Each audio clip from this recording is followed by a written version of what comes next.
नमस्कार दोस्तों, आप सभी का मेरे चैनल व्रत पर्व कथा पर स्वागत है। आज मैं आपके लिए लेकर आई हूँ छठ माता के व्रत की कथा। चलिए शुरू करते हैं। एक गांव में एक बुढ़िया थी जो छठी मैया की परम भक्त थी। उसकी नई बहू पूजा पाठ और व्रत में विश्वास नहीं रखती थी और इसे ये सब ढोंग लगता था। जब बुढ़िया ने छठ का व्रत शुरू किया तो बहू ने उसका बहुत मजाक उड़ाया और व्रत के दौरान उसे ताने देने लगी। बुढ़िया का बेटा अपने माँ के साथ पूरी श्रद्धा से छठ मैया की तैयारी में लगा था। पूजा के दिन बहू ने जानबूझकर अशुद्ध अवस्था में उस स्थान को लांघा जहाँ बुढ़िया के बेटे ने पूजा के लिए लिपा पोती की थी। इस अनादर से छठ मैया नाराज हो गई। जब बेटा अपनी माँ के साथ अर्घ देने नदी के घाट पर गया तो नदी में अचानक एक बड़ी लहर आई और बेटा उसमें डूब गया। बेटे की मृत्यु से बहू और बुढ़िया सदमे में आ गई।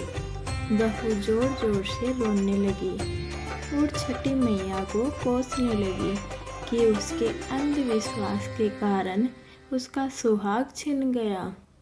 पुत्र वियोग में व्याकुल बुढ़िया ने नदी में कूदकर जान देने का निश्चय किया।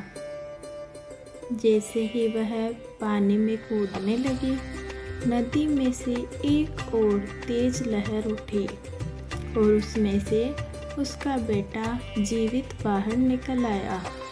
घाट पर मौजूद सभी लोग यह चमत्कार देखकर हैरान रह गए। तभी छठी मैया प्रकट हुई और उन्होंने बहू से कहा, पुत्री, मैं अपने भक्तों की रक्षा सदैव करती हूँ। मैंने तुम्हारे पति को इसलिए डुबोया था ताकि तुम्हारे मन से अज्ञान का पर्दा हट जाए। तुम इस व्रत का मजाक उड़ाती थी, इसलिए तुम्हें अपनी गलती का एहसास कराना जरूरी था। जो भक्त सच्चे मन से मेरी पूजा करता है उसकी मैं सारी मनोकामनाएं पूरी करती हूँ।